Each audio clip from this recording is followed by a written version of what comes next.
विश्वानिदेव सवितरुर्दुरितानि परासुव यद्भद्रं तन्नयासुव।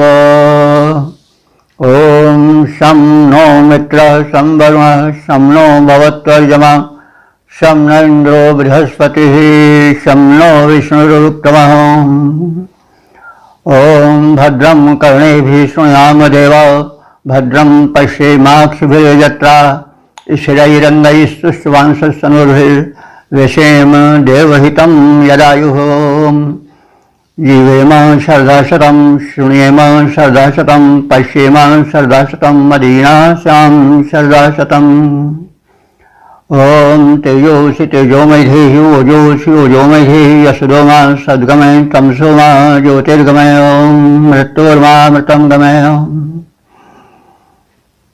वेद प्रेमियों, सुधी श्रोताओं, परम सौभाग्य का विषय है कि हम साक्षात परब्रह्म की वाणी वेद विषयक मंत्रों का श्रवण कर रहे हैं, शब्दार्थ और भावार्थ को जानने का यत्न कर रहे हैं। इस व्याख्याक्रम में हम आज ऋग्वेद के प्रथम मंडल के 104वें सूक्त के व्याख्या में प्रवेश करेंगे। इस सूक्त में कुल 9 मंत्र हैं। इनमें प्रयुक्त छंद है त्रिष्टुप, मंत्र दृष्टा ऋषि हैं कुछ अंगिरस और देवता हैं इंद्र। ऋग्वेद के इस प्रथम मंडल के 104वें सूक्त के प्रथम मंत्र का शीर्षक है इंद्र का यज्ञ भूमि पर आमंत्रण। अब संबंधित मंत्र का प्रथम पाठ हो जाए। ओम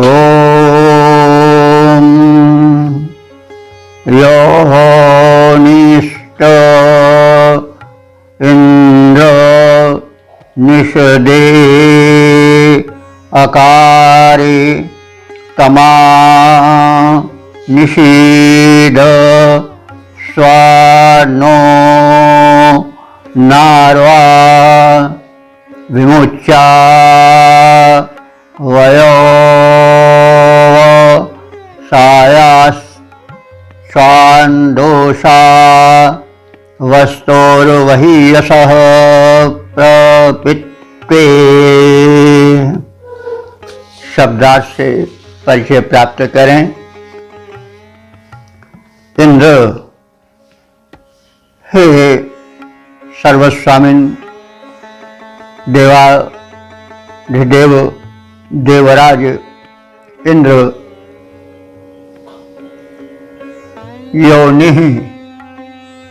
योनि कहते हैं वैसे तो उत्पत्ति स्थल को, लेकिन योनि माने यहाँ पर है कि जिस स्थान को सुनिश्चित कर दिया गया है।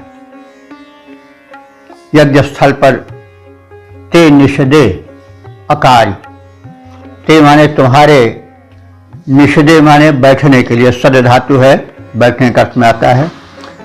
तो ते निषदे तुम्हारे बैठने के लिए यत स्थानम अकारी, जो स्थान सुनिश्चित कर दिया गया है, सुसज्जित कर दिया गया है। तो हे इंद्र, तदस्थाने, उस स्थान पर तुम बैठो। प्रपित्वे, यज्ञ काल के प्राप्त हो जाने पर, प्रपित्वे माने प्राप्त हो जाने पर, यज्ञ का समय आ गया है और इस अवसर पर तुम्हारी लिए जो सुनिश्चित विराजमान होने का स्थान है यज्ञ भूमि पर, उस पर आकर विराजमान हो जाओ। आनिषीद तम, आनिषीद तम माने उस स्थान पर, आनिषीद माने आकर बैठ जाओ। यह आपसे प्रार्थना है। और कैसे बैठ जाओ? स्वाना अरवाना, स्वाना शब्द है, ये दंती सा से है, आधा सा है। तो स्वाना यहाँ पर देखिए, वैसे अगर बड़ा सा कर दीजिएगा तब तो श्वान हो जाएगा। श्वान माने कुत्ता होता है, तालवी में तो श्वान होगा, कुत्ते का ले गए, लेकिन यहाँ पर दंती सा है श्वान। तो श्वान स्वन शब्द है, स्वन माने ध्वनि होता है। तो श्वान हमारे ध्वनि करते हुए, ध्यान रखना चाहिए, स्वन से श्वान बना है और यह छोटा सा है, दंती सा है। यह श्वान माने ध्वनि करते हुए। अरवा ना, अरवा कहते हैं घोड़े को, अर्व घोड़े कहते हैं। इस शब्द को सुनने पर ध्यान आ जाता है अरब का, क्योंकि सारे शब्द तो संस्कृत से निकले हैं।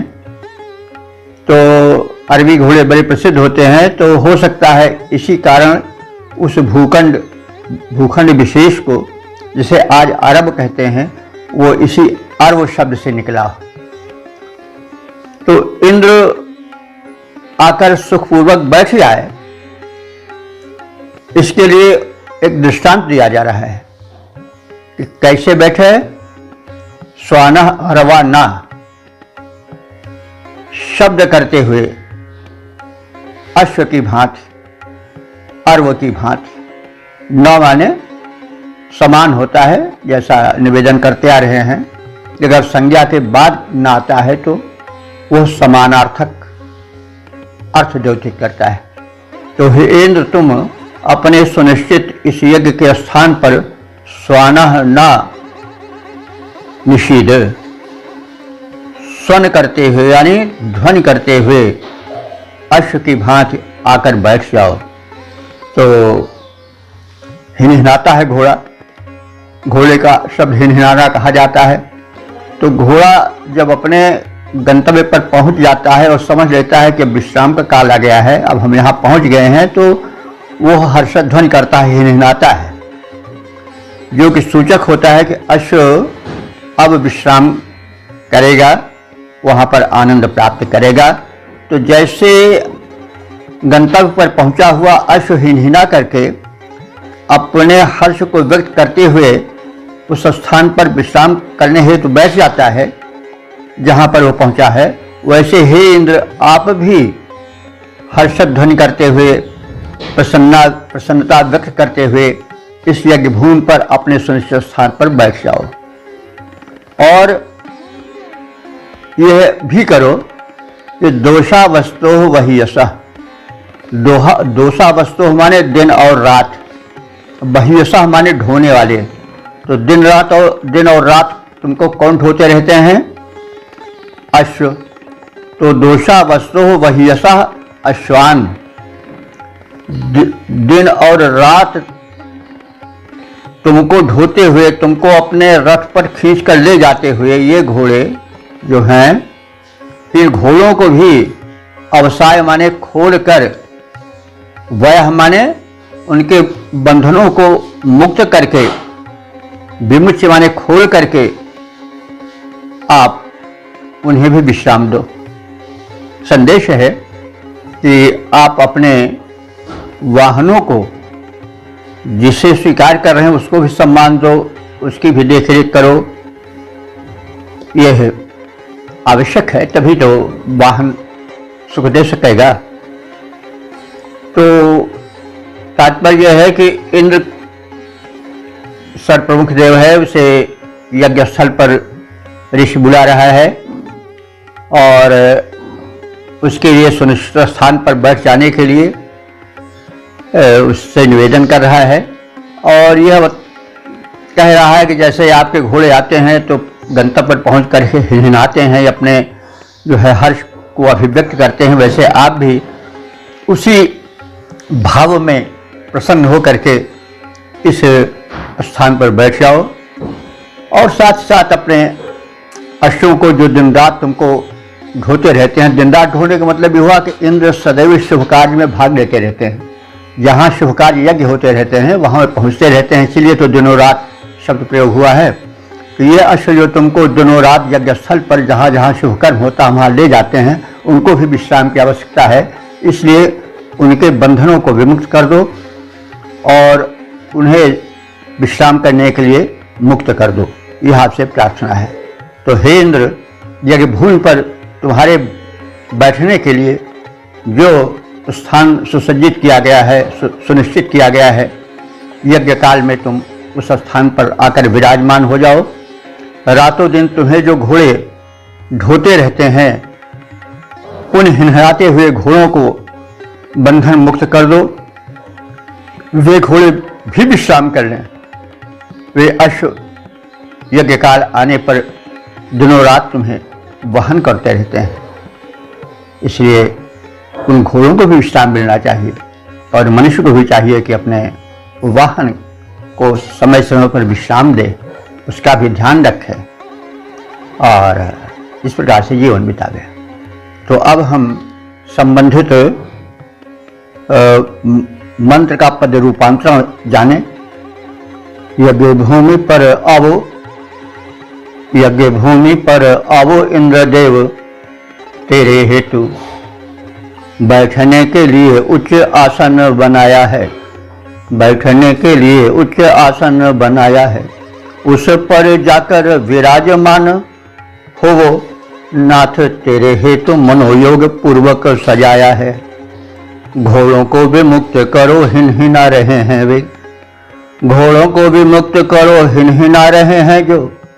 शब्द करे निज पथ श्रम को बताया है, दिनों रात चल कर यज्ञ भूमियों पे तुम्हें रथ गति मान कर शीघ्र पहुंचाया है। ओम वेद प्रेमियों, सुधी श्रोताओं, संप्रति हम सब ऋग्वेद के प्रथम मंडल के 104वें सूक्त के दूसरे मंत्र की व्याख्या में प्रवेश करने जा रहे हैं। यह मंत्र जो है वो त्रिशुक नामक छंद में निबद्ध है।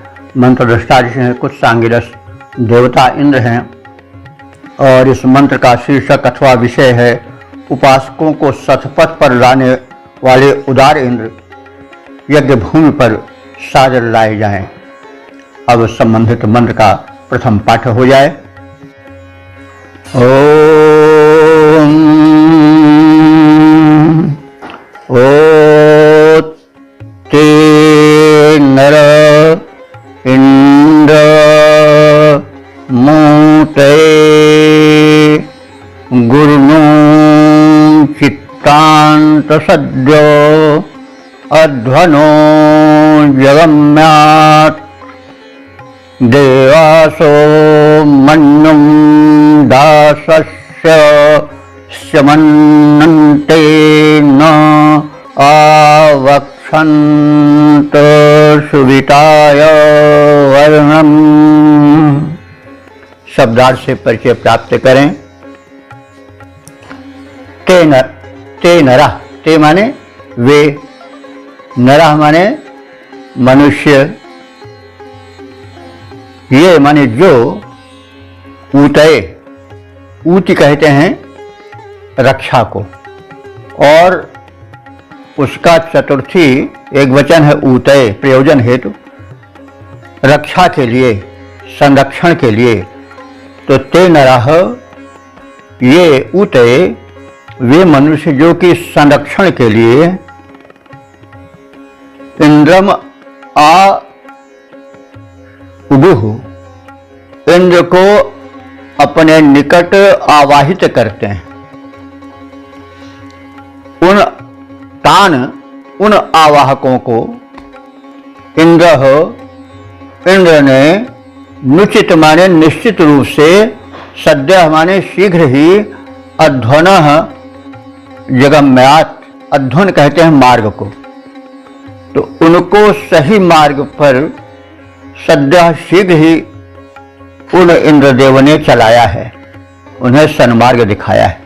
जो भूले भटके इंद्र के शरणागत होते हैं, उनके समीप आते हैं, उनको वे अविलंब ही सच्चे मार्ग पर जहाँ उन्हें चलना चाहिए वहाँ चलाते हैं और पथ दिखाते हैं, पथ प्रदर्शन करते हैं। तो भगवान के जो शरणागत हो जाते हैं तो योगक्षेमम वहाम्यहम तेषां नित्याभियुक्तानां योगक्षेमम वहाम्यहम, कृष्ण भी कहा है। तो जो हमारे शरणागत होते हैं, मैं उनके योगक्षेम को वहन करता हूँ। तो शक्ति तो वही है, नाम हो जाने से शक्ति में कोई परिवर्तन नहीं होता। नाम तो युगानुसार परिवर्तित होता रहता है, मान्यताएं परिवर्तित होती रहती हैं, युग परिवर्तनशील है, मानव परिवर्तनशील है, इसीलिए विकसित भी हो रहा है। तो उससे ज़्यादा घबराने की आवश्यकता नहीं है, हम लोगों को मूड में प्रवेश करना चाहिए। तो इंद्र परमात्मा के स्थान पर है ऋग्वेद में। तो जो परमात्मा के शरणागत होते हैं और इंद्र उनको तत्काल ही सन्मार्ग पर लाते हैं। तो ऐसे इंद्र अध्वनः जगम्यात्, वे हमें अध्वन कहते हैं पथ को, यानी सुमार्ग पर लाएं। और देवासः, देवासः माने देवगण, जो उनके सहायक दिव्य शक्तियां हैं, देवगण हैं, मित्र वरुण आदि। तो देवासः जो है, देव शब्द है दानाद, द्योतनाद, दीपनाद वा, जो देता रहे वह देव है। तो देवासः देव शब्द का बहुवचन है। वैदिक व्याकरण में बहुवचन में सह लग जाता है देवासः। अगर ये लौकिक संस्कृत में होता तो देवाह होता। तो देवासः माने देवगण, जो उनकी सहायक दिव्य शक्तियां हैं। वे दासस्य मन्नुम शमनम, वे पहले दासस्य माने, दास माने गुलाम नहीं, आज दस्य से मतलब है। दस्य माने जो लुटेरे हैं, आर्यों के विरोधी थे, उनके शुभ कार्य में बाधा डालते थे, लूटपाट भी करते थे। तो ऐसे दुष्टों को, दस्युओं को, जो हम पर क्रुद्ध हुए रहते हैं कि हम इंद्र की उपासना करते हैं और हम यज्ञादि कर्म करते हैं, ऐसे दुष्टों के मन माने क्रोध, मन माने होता है क्रोध, से हमको बचावें। या मन्युम शमनन, उनके क्रोध से हमें बचावें और उनके क्रोध को शीघ्र नष्ट कर दें। तो दस्युओं के क्रोध को शमनन माने शीघ्र नष्ट करते हुए, ते माने वे देव जिनकी हम प्रार्थना कर रहे हैं कि वे इंद्रदेव को हमारे इस यज्ञ भूमि शुभ कर्म में लाएं। तो वे देवगण पहले यज्ञ में बाधा डालने वाले, परिपंथी, रास्ते को रोकने वाले दुष्टों से हमारी रक्षा करें, उनकी शक्ति को नष्ट करें। और तत्पश्चात ते माने वे देव, ते वे देव सुविताए, यज्ञ के लिए वर्णम, वर्णम माने वर्णीय, बुलाने योग्य, भज्य स्वीकार करने योग्य, भक्ति करने योग्य, उपास्य इंद्र को न आवक्षण हमारे पास ले आए। तो इस प्रकार से ये कहा गया है कि इंद्र शरणागत वत्सल है, जो उसकी शरण में अभी तक आया है। इंद्र ने सही उसकी रक्षा की है, उसको सन्मार्ग दिखाया है। जब रास्ता सही मिल जाता है तो फिर जो है वो मंजिल तो मिल ही जाती है। रास्ता नहीं सही रहेगा तो फिर मंजिल नहीं मिलेगा। तो वो इंद्र क्या करता है, सन्मार्ग पर लाता है उन लोगों को जो कि इंद्र से सहायता मांगते हैं, शरणागत होते हैं। और इसके पश्चात दिव्य शक्तियों से प्रार्थना की गई है कि वे दिव्य शक्तियाँ इंद्र को इस हमारे शुभ कर्म यज्ञ में लाएं और हमारे सारे विघ्नों को नष्ट करें। तो इंद्र के यज्ञ भूमि में आ जाने पर इंद्र के सहायतार्थ जो इंद्र की शरण में गए हैं और जिनके कर्म यज्ञ में इंद्रदेव उपस्थित हुए हैं, ऐसे मनुष्यों के संरक्षण के लिए जो मनुष्य इंद्र के शरणागत होते आए हैं, उन लोगों को शीघ्र ही इंद्र ने सन्मार्ग दिखाया है और उनको उनकी मंजिल तक, उनके गंतव्य तक पहुंचाया है। अस्तु हे देवगण, जो बाधक शक्तियां हैं, दस्यु हैं, उनको और उनके क्रोध को विनष्ट करो ताकि वे हमारे मार्ग में बाधा न पहुंचा पावे और इस तरह से हमारे इस कर्म यज्ञ में उस वर्णीय पूजनीय इंद्र को लाओ, ऐसी कृपा दिखाओ। अब संबंधित मंत्र के पद रूपांतरण पर दृष्टि डालें। इंद्र जब आते शोभा यज्ञ की बढ़ाते, तब उनके समीप लोग रक्षा हेतु जाते हैं। इंद्र जब आते शोभा यज्ञ की बढ़ाते, तब उनके समीप लोग रक्षा हेतु जाते हैं। आने पर इंद्र के जो जाते हैं समीप चले, इंद्र उन सब को सुमार्ग पर चलाते हैं। देवगण दस्युओं के रोष को विनष्ट करें, बाधा दोष कष्ट हरें, प्रार्थना सुनाते हैं। देवगण आए इंद्र को हमारे पास लाएं, वरणीय इंद्र सुख संपत्ति बढ़ाते हैं, वरणीय इंद्र सुख संपत्ति बढ़ाते हैं। ओम वेद प्रेमियों, सुधीर श्रोताओं, संप्रति हम सब ऋग्वेद के प्रथम मंडल के 104वें सूक्त के तीसरे मंत्र की व्याख्या में प्रवेश करने जा रहे हैं। यह मंत्र त्रिशुप नामक छंद में निबद्ध है। मंत्र सारी कुछ अंगिरस हैं और देवता इंद्र हैं। संबंधित मंत्र का जो शीर्षक है अथवा विषय है वह है कुधान्य सेवी भ्रष्ट नरों का संपूर्ण विनाश हो। ये बड़ा सामाजिक मंत्र है और इस पर हमें विशेष ध्यान देना चाहिए। अब संबंधित मंत्र का प्रथम पाठ हो जाए। ओम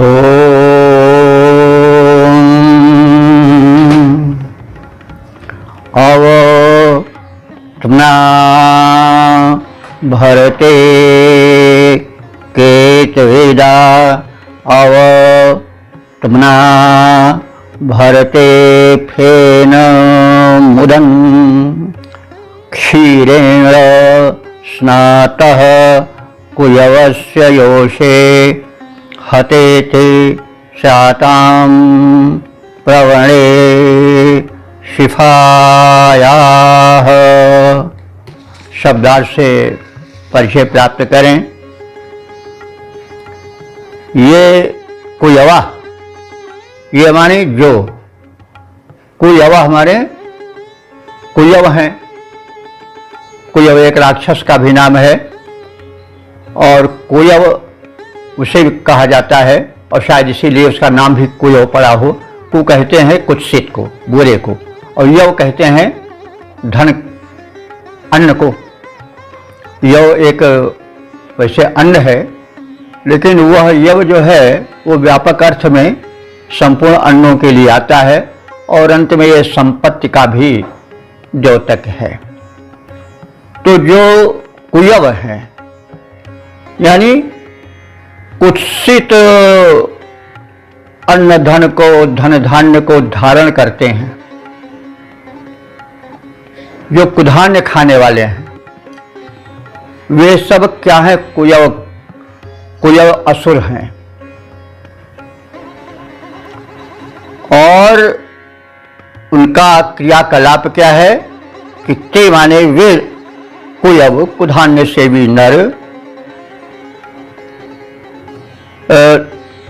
पर धन को तुमना माने अपना ही धन जानते हैं और इस प्रकार से अवभरते, पर धन को जैसे उनका अपना ही धन हो यह समझ करके निसंकोच भाव से उसका अपहरण करते हैं, उसका अपव्यय करते हैं, उसको छीन लेते हैं, अपने अधिकार में कर लेते हैं। तो वे कुधान्य सेवी जो कि असुर प्रकृति के हैं, वे केत वेदा, वे परधन को केत माने जानते हैं, अपना ही धन, और निशंक भाव से स्वयं अवभरते, उसे अपने ही लिए अपहरण कर लेते हैं, भर लेते हैं। और उदन माने जल में रहते हुए, तो यहाँ जल जो है वह संपत्ति के धन वैभव के अर्थ में है, भौतिक धन वैभव, क्योंकि संपत्ति और जल में समानता है। जल प्यास भी बुझाता है, जल डुबो भी देता है और जल प्रवाह मान रहता है। वैसे संपत्ति जो है वो हित भी करती है, संपत्ति अहित भी करती है, पतित भी बना देती है और वो जल की तरह बहती रहती है। वो टिकती नहीं है। और एक चीज और भी है, जल को अगर रोक दिया जाए तो उससे सड़न हो जाती है।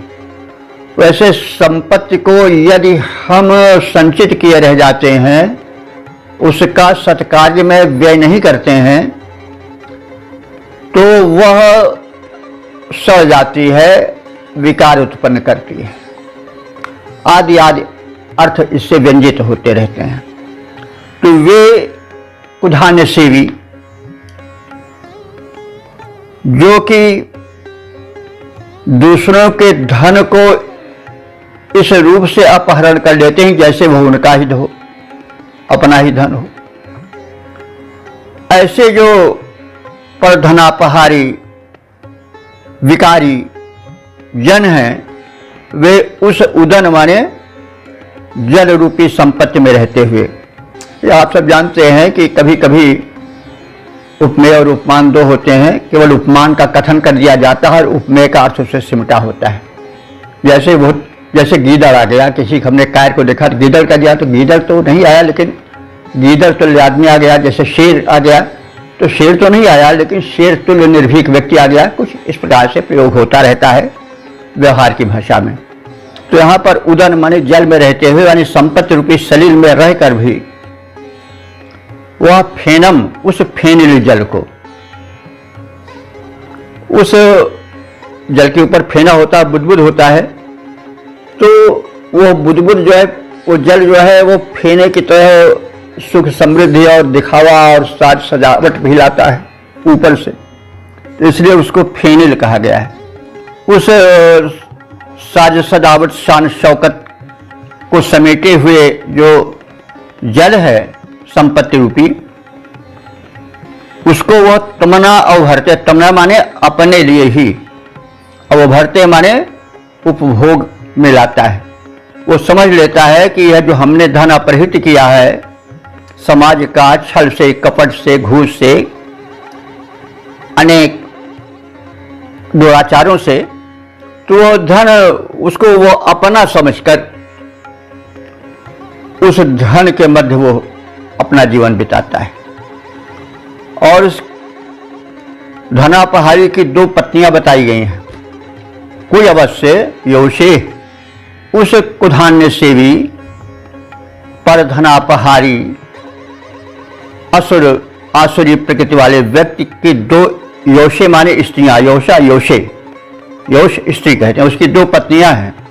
वो पत्नियां कौन है? विचार शक्ति और क्रिया शक्ति, धारणा शक्ति और क्रिया शक्ति। तो ये दोनों उसकी जो पत्नियां हैं वो क्षीरेण स्नातः, क्षीर कहते हैं दूध को भी और जल को भी। क्षीर शब्द की व्युत्पत्ति इस प्रकार है, क्षरति क्षीरा, जो गिरता हो वह क्षीर है। तो जल भी गिरता है, ऊपर से आता है, झरने से आता है, नदी से आता है, गिरता हुआ चलता है। और दूध भी स्तन से गिराया जाता है, तो इसलिए उसको क्षीर कहा जाता है। क्षरति इति क्षीरः। तो क्षीरेण स्नातः, वे उस क्षरणशील, देखिए विशेषण कितने उपयुक्त हैं। जल भी क्षरण करता है और संपत्ति भी क्षरणशील है, आई और गई, तो इसलिए उसको वे अचल समझ करके क्षीरेण स्नातः, उसकी दोनों पत्नियां विचार शक्ति और क्रिया शक्ति उसमें स्नान करती है। यानी वो विचार से और कार्य से, मनसा कर्मणा या मनसा वाचा कर्मणा भी कह सकते हैं, से उसी में निवास करता है। जैसे लोग पत्नी के साथ निवास करते हैं, अपना हितैषी समझकर उससे लगे रहते हैं, वैसे वे उसके साथ उसकी विचार शक्ति, उस परधनापहरता की विचार शक्ति, क्रिया शक्ति सब उसी संपत्ति में रमण करती रहती है। जैसे स्त्रियां पति के कमाए हुए धन को खूब लुटाती हैं, प्रयोग करती हैं, वैसे उस परधनापहारी असुर की विचार शक्ति और क्रिया शक्ति, जो उसकी दो नारियां यहाँ रूपायित की गई हैं, वे उस संपत्ति में रमण किया करती हैं, उसी में आनंद बनाया करती हैं। यानी उसकी विचार और उसकी क्रिया केवल उसी धन के उपभोग में लगी रहती, कुछ आगे ऐश्वर्य में भोग विलास में ही लगी रहती, कुछ आगे सोचती ही नहीं। तो ऐसी दोनों स्त्रियों को, यानी उस परधनापहारी कुधान्य सेवी नर पिशाच की दोनों जो रमणियां हैं, विचार शक्ति और क्रिया शक्ति, वे दोनों शिफा नाम की नदी के प्रवणे माने प्रवाह में हते स्याताम, हे भगवान डूबकर मर जाएं। यानी उसकी विचार शक्ति और क्रिया शक्ति नष्ट हो जाए, क्योंकि उस अपने सूझबूझ सोच विचार से धन लेता है। लोग बताए भाई जब उसके पास सूझबूझ है, समझ है, अरे चालबाज है, चालू है, तभी तो धन कमा रहा है। तो उसकी ऐसी बुद्धि है भगवान नष्ट हो जाए। रिश्तेदार ऐसे आदमियों की बुद्धि जरूर नष्ट कर दो। नष्ट कर दो मतलब उसको कुंठित कर दो, उसको बिल्कुल अपंग कर दो, यह आशय है। तो तात्पर्य है कि दूसरे के धन को अपना धन समझकर निःशंक भाव से जो कुधान्य सेवी उसका अपहरण करते रहते हैं, वे निश्चित ही असुर हैं और वे दूसरे के धन के अपहरण में कुयव नाम के राक्षस के समान ही हैं। ऐसे कुधान्य सेवी निकृष्ट भौतिकता में फंसे हुए लोग फेन युक्त अर्थात प्रवाहमान नीर संपदा के समान वे उसी में लीन होकर के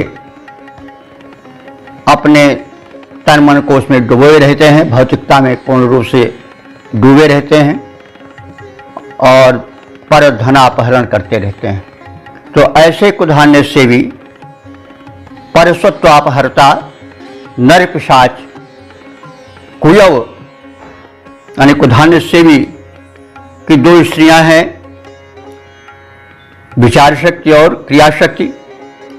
वे दो स्त्रियां जो उसके साथ आनंद मनाती रहती हैं, उसी में लीन रहती हैं, उसे नए नए पतन के रास्ते दिखाती रहती हैं। ये आराम करो, ये भोग लाओ, ऐसा सामग्री लाओ, और लूटो, और कर लो, यह कर लो, वो कर लो, तमाम कार्य इकट्ठा कर लो, तमाम। तो वही बुद्धिया, वही वो तो विचार शक्ति है। भगवान आप उनको नष्ट कर दो, उनको मटिया मेट कर दो, वो जाकर के शिफा नाम की नदी में डूब मरे। यानी वो जो कुधान्य सेवी हैं वो अपनी पत्नियों समेत अपने परिवार सहित सकुटुंब विनष्ट हो जाएं, डूब मर जाएं। तो इस प्रकार से हमने इस मंत्र के शब्दार्थ और भावार्थ से परिचय प्राप्त किया, कुधान्य सेवी की प्रकृति को जाना। जो परधनापहारी है वह जो है वो अनियंत्रित भोग विलास में लीन हुआ समाज के लिए एक फोड़ा है।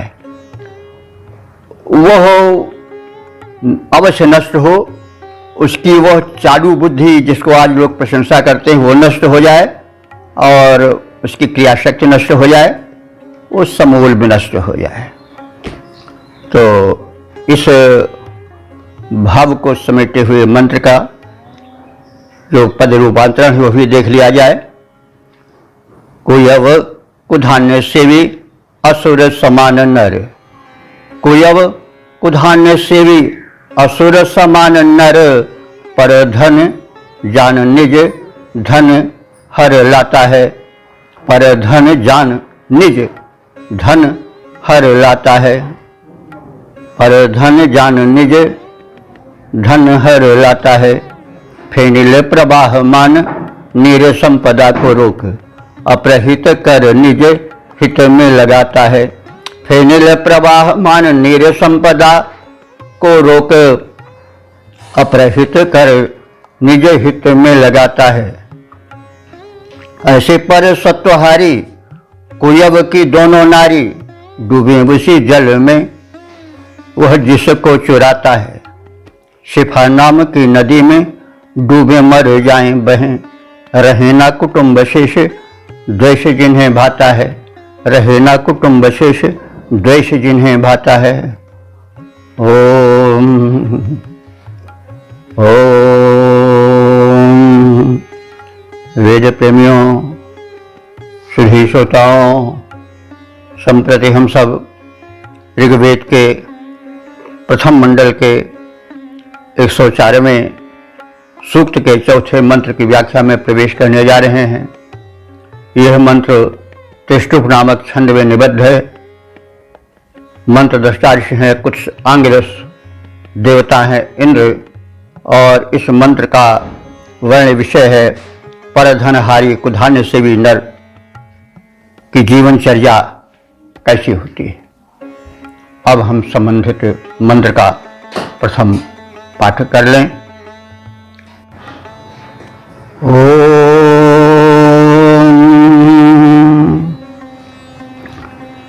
यूयोप नाभिरूपरस्यायोः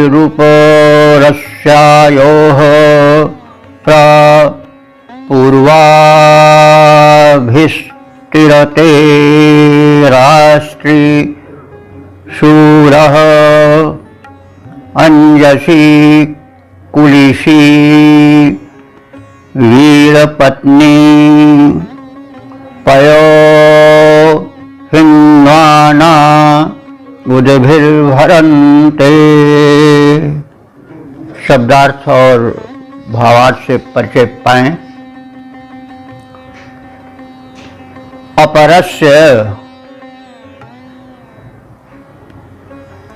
अपरस्य दूसरे के, और उपरस्य कहते हैं जल को। तो दूसरे का धन अपहरता वह कुधान्य सेवी नर, जिसका परिचय पूर्वोक्त मंत्र में दिया गया है, वह अपरस्य उस संपत्ति रूपी सलिल के जल के मध्य में नाभि, अपरस्य नाभि, उस परधन हारी उपरस्य जल के यानी संपत्ति सलिल के नाभि माने मध्य में, आयोह माने रहता है। वह कुधान्य सेवी नर पिशाच रहता है कहाँ? उस परधन हित संपत्ति सलिल के मध्य में, और योप माने उसमें छिपकर रहता है। जो है वो बड़े घूसखोर होते हैं या नाजायज धन कमाए रहते हैं, वो छिपे रहते हैं, अपने को ऊपर से बड़ा भला दिखाते हैं। तो वही संकेत है यहाँ पर कि वे उस संपत्ति रूपी सलिल में छिपे हुए रहते हैं, और पूर्व भी तिरते, उस पूर्व अपने द्वारा अपहृत सामाजिक धन के उस अनुचित सलिल के मध्य तिरते माने तैरते रहते हैं, माने उसी में वे, उसी भोग वैभव विलास में वे संलग्न रहते हैं, उसी में वे विकसित होते रहते हैं। शूर, और वे अपने को बड़ा शूरवीर मानते हैं कि हम में शौर्य था, हमारी बुद्धि में ताकत थी, हम में कलाकारी थी, तभी तो हमने इतना धन कमाया। तो उस पर गर्वान्वित रहते हैं, अपने को शूरवीर मानते हैं। और राष्ट्र माने अपने को तेजस्वी बनाते हैं, और तेजस्वी मानते हैं, और तेजस्वी हो भी जाते हैं। जो भाई धन कमाता है, नाजायज धन से काफी धन जोड़ लेता है, वो तेजस्वी हो ही जाता है। और दुष्टों में तेज तो होता ही है, ऐसी बात नहीं है। तो कोप किसान भानु महिषेषा, वो जो दुष्ट होते हैं वो तेज में किसान होते हैं, और रोष महिषेषा, क्रोध में वो महिषेष हमारे यमराज होते हैं। और पर अवगुण धन धनी धनेशा, तुलसीदास जी ने बड़ा अच्छा रामायण में कहा है कि जो दुष्ट होते हैं वो धनी भी होते हैं, ऐसी बात नहीं। दुष्ट लोग, दुराचारी लोग बड़े ही संपत्तिशाली बन जाते हैं, तेजस्वी बन जाते हैं, और उनको देख देख कर तमाम लोग और विचलित होते रहते। भैया देखो, बुरे कर्म करना ठीक है, वो तो देखो खूब लूटता है, खूब कमाता है, खूब घूस लेता है, खूब कालाबाजारी करता है और बड़े मजे में रह रहा है, तो हम भी क्यों न करें। तो ये परंपरा बड़ी मतलब रुग्ण परंपरा है, लेकिन अब समाज में देखी जाती है। ऋषि ने पहले ही सावधान कर दिया था। तो क्या है भैया, तो पर अवगुण धन धनी धनेशा, ये धनेश भी हैं, कुबेर भी हैं, और कोप किसान ये आग की तरह जलाने वाले भी हैं। तो रोष महिषेषा, क्रोध में तो यमराजे हैं। तो बहरहाल दुष्टों की प्रकृति बताई जा रही है कि वे लोग अपहृत धन में कालाबाजारी से प्राप्त या अन्य प्रकार से लूट घसोट और जो तरह तरह के दुष्ट लोग अपनाते हैं धन संचय के साधन को, उस संपत्ति सलिल में, संचित संपत्ति सलिल में वे लोग तैरते रहते हैं। उस वैभव विलास में, भौतिकता में वे विकसित होते रहते हैं। आगे तैरने वाले कुछ आगे भी बढ़ते जाते हैं और इस प्रकार से उनका जीवन होता है। वो पया हिन्वाना, वो उस पया माने जैसे जल और दूध दोनों होता है, लेकिन यहाँ पया मतलब हुआ संपत्ति सलिल, धन रूपी जल में वे हिन्वाना माने खूब मौज मस्ती करते हैं। और उसी पया में हिन्वाना उनकी दोनों पत्नियां भी खूब मौज मस्ती करती हैं। वो दोनों पत्नियां कौन है? विचार और कार्य शक्ति। तो वो अपने विचार, वाह भाई खूब बढ़िया हो रहा है, हमारी बुद्धि है, वैभव है, और कार्य शक्ति माने क्रियाशीलता, बड़े सक्रियता उनकी है। और जो उनकी तरह तरह की जालसाजी वाली बुद्धि है, वे जो दो स्त्रियां मानी गई हैं ऐसे कुधान्य से भी, ऐसे परधनापहारी की, तो उसकी दोनों स्त्रियां जो हैं विचार शक्ति और क्रिया शक्ति, वे अंजसी माने बड़ी गुणवती हैं। बड़ी गुणवती माने धन के अपहरण में और उससे प्राप्त भोग वैभव में विलास करने वाली और गुणी बनकर रहने वाली हैं। तरह तरह के भोग सामग्री एकत्र करती रहती हैं। और कुलिशी बड़ी पुष्ट रहती हैं, बड़ी कठोर भी रहती हैं। तो भाई परधनापहारी की स्त्रियां पहले बर्बाद होती हैं। रहती तो बड़ी गुणवती, बड़ा दिखाती हैं कलाबाजी, लेकिन वो भैया विनाशकारी हैं। तो वे पुष्ट होकर रहते हैं और उसी संपत्ति सलिल में स्वयं अपहृत धन वैभव में स्वयं प्रसन्न रहती हैं और उसी में गुणवती बनी रहती हैं, उसी में धन्य बनी रहती हैं, और उसी में कुलिशी माने वज्र की तरह कठोर अथवा पुष्ट बनी रहती हैं।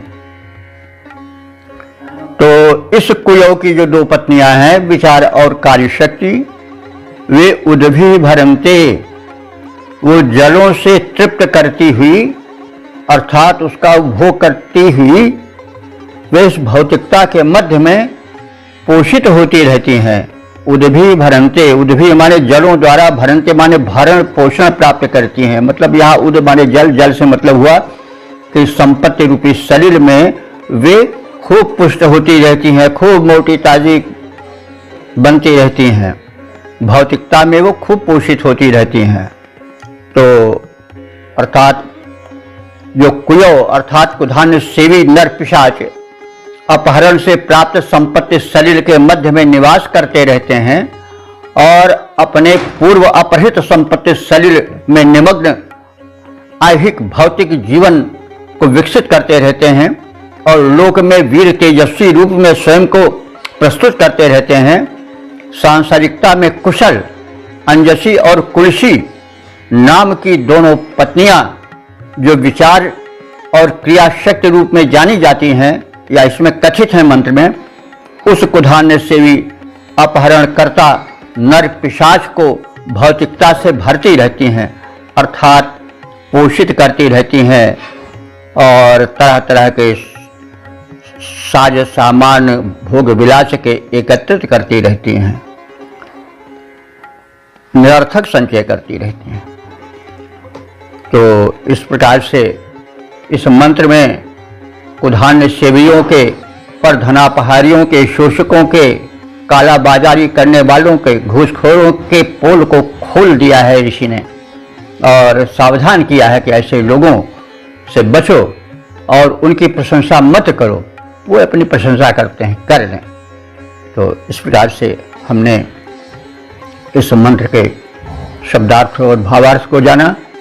अब यह बड़ा उपयोगी मंत्र है, इस पर आप सब विचार करें और उसके द्वारा अपने जीवन के सांचे को बनाएं और लड़खड़ाएं नहीं। जीवन क्षणभंगुर है, धन दौलत साथ नहीं जाती है, तो जीवन के सुलक्ष्य को निर्धारित करें, यह संदेश है।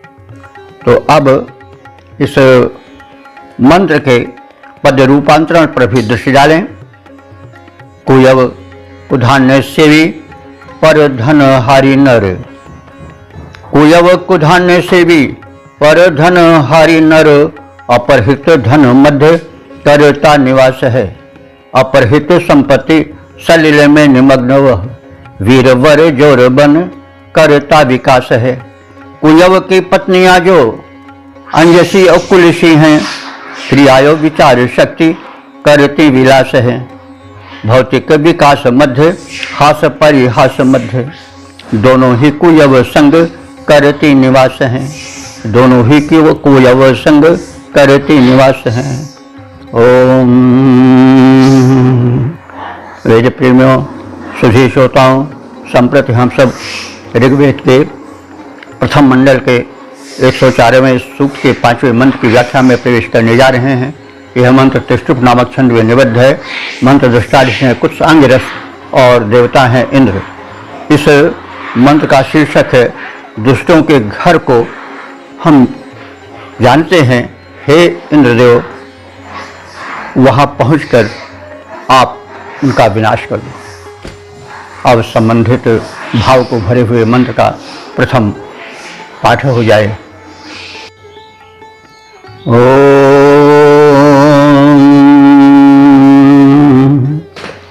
प्रति यक्षानिथा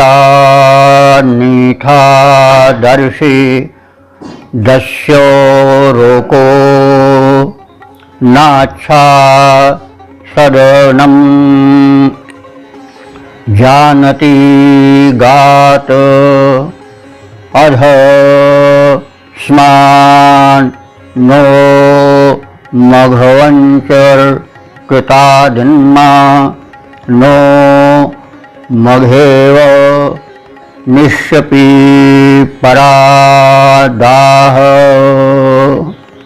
शब्दार्थ और भावार्थ से परिचय प्राप्त करें। हे इंद्र, हे इंद्र देवता, दस्यो ओका, दस्यो माने उस लुटेरे डाकू, कुधान्य सेवी परधनापहारी, पिशाच, नर पिशाच के ओका माने निवास स्थान को, वासस्थान को हमने देख लिया है। आदर्श, आदर्श माने देख लिया है। क्या देख लिया है? नीथा, नीथा माने ले जाने वाला मार्ग, वह मार्ग जो उस नर पिशाच परधन सेवी, परधनापहारी, कुधान्य सेवी नर पिशाच के घर को ले जाता है, उस मार्ग को हमने देख लिया है, जान लिया है, पहचान लिया है। किस प्रकार से? जानती सदनम न,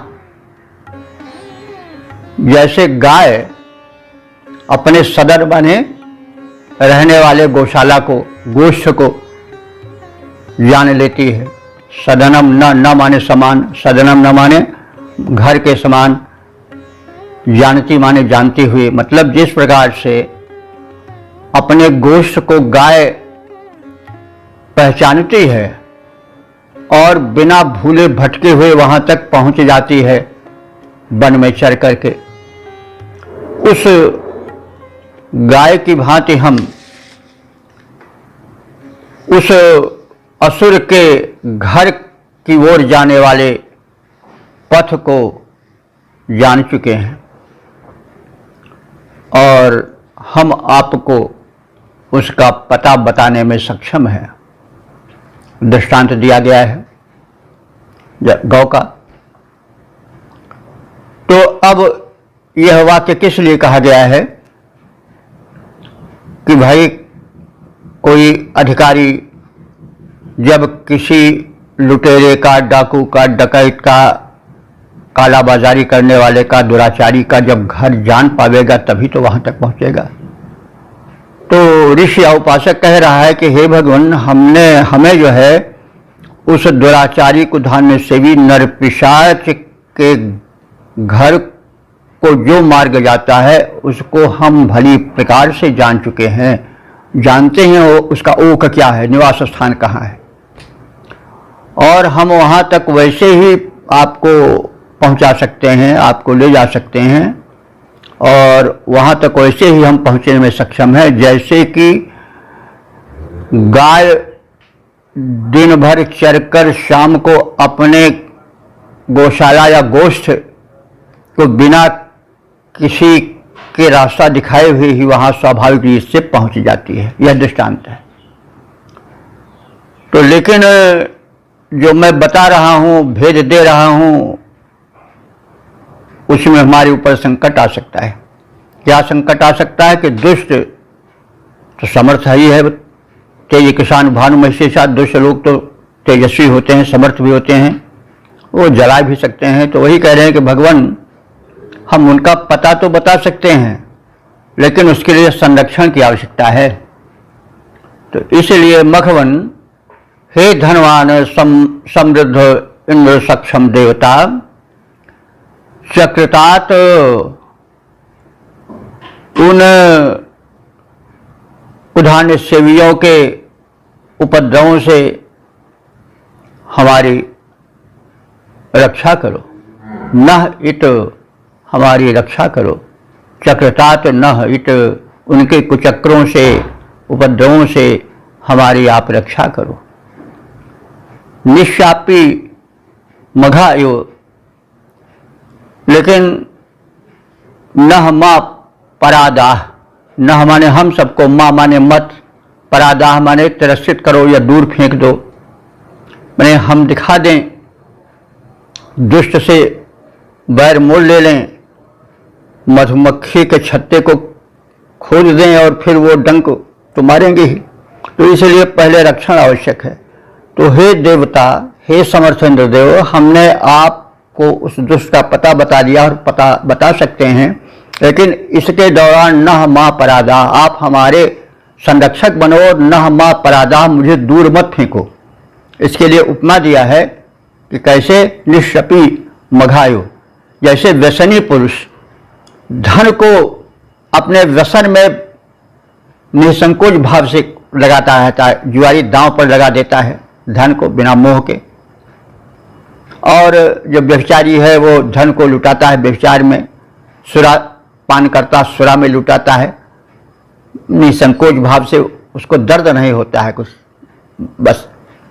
तो ऐसे लोग उस धन बना देने वाले धन को अपव्यय करते रहते हैं और उसमें उनको कोई कष्ट नहीं होता, कष्ट होता तो अपव्यय क्यों करते। तो इसके लिए उपमा दे रहे हैं कि जैसे कोई व्यसनी व्यक्ति अपने धन को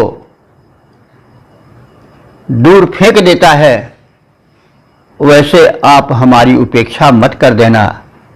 उस अपव्ययी के, दुर्व्यसनी के फेंके हुए धन की बात हम भी मत फेंक दिए जाएं, मत उपेक्षित हो जाएं, क्योंकि ऐसा होगा तो वे दुष्ट हमारी खबर लेंगे, मिटा देंगे हमको। तो इस प्रकार से इसमें कहा गया है कि हम दुष्ट दुराचारियों, परधनापहारियों, कुचालियों, चोरों लटेरों के घर का पता जानते हैं, उनसे परिचित हैं, हम उसे दिखा सकते हैं। आप उनका विनाश करो, लेकिन इसके पूर्व यह है कि आप हमें संरक्षण दो, क्योंकि दुष्ट बड़े तेजस्वी होते हैं, बड़े उपद्रवी होते हैं, वे हमें क्षमा नहीं करेंगे। इसलिए आप हमारी उपेक्षा मत करना। जैसे व्यसनी अपने धन को फेंक कर उसके प्रति लापरवाह, उसके प्रति निश्चिंत हो जाता है, वैसे आप हमारी उपेक्षा मत करना, हमारी तरफ से निश्चिंत मत हो जाना, हमारी सुरक्षा करते रहना, यह भाव है।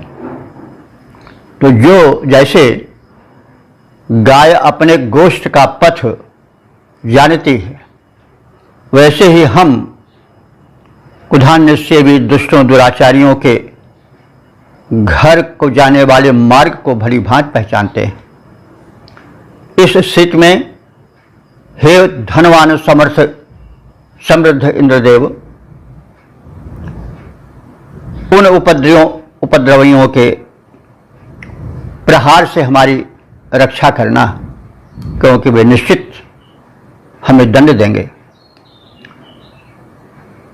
तुम हमें पता बता देने के बाद दुष्टों के कहीं उपेक्षित न कर देना, कहीं हमारी तरफ से निश्चिंत न हो जाना। उसके लिए उपमा है कि जैसे अपव्ययी दुर्व्यसनी धन को दूर फेंक कर उसके प्रति उपेक्षित दृष्टिकोण रखता है, परवाह नहीं करता है, उससे कोई मोह नहीं करता है, वैसे कहीं आप हमारे प्रति जो है वह निश्चिंत न हो जाएं, उपेक्षित हम कहीं हो जाएं और वे दुष्ट हमको सताएं, मार डालें। तो इस प्रकार से हमने इस मंत्र के संक्षिप्त शब्दार्थ और भावार्थ से परिचय प्राप्त किया। अब इसके छंदोबद्ध रूप पर भी दृष्टि डाल लें। जैसे गाय जान जाति मार्ग निज गोश्त का है, जैसे गाय जान जाति मार्ग निज गोश्त का है, वैसे हम दुष्टों के निवास जान जाते हैं और जान पहचान चुके खलों के निवास हम, जहाँ रह कर वे उपद्रव मचाते हैं, जहाँ रह कर वे उपद्रव मचाते हैं। उनसे हमारी रक्षा करो वज्रधारी, अब उनको सताओ जो कि हमको सताते हैं, उनको सताओ जो कि हमको सताते हैं। मत ठुकराओ व्यसनी के धन के समान, धनवान इंद्र हम विनती सुनाते हैं, धनवान इंद्र हम विनती सुनाते हैं। ओम।